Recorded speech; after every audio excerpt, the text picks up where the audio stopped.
I really liked this case because I think it showed us another tactic that um, capital firms will use to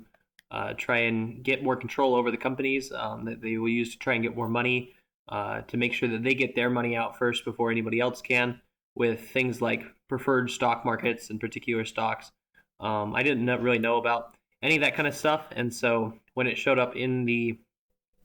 agreement statement, I didn't really understand any of it. Kind of like with how the Edocs people also didn't understand any of it. I knew that that was a problem for Edocs, but I didn't understand just how much of a problem it would be, and I didn't understand what the implications of that were. So that was really interesting to learn about how the capital firm would try and use those statements to get their money out first and ultimately get more of that out of the company.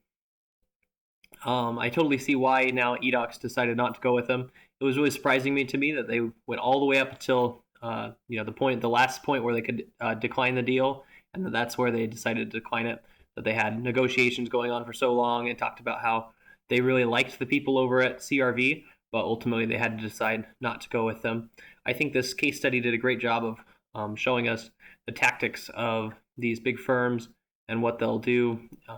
what they'll try and do to make sure that they get their returns first.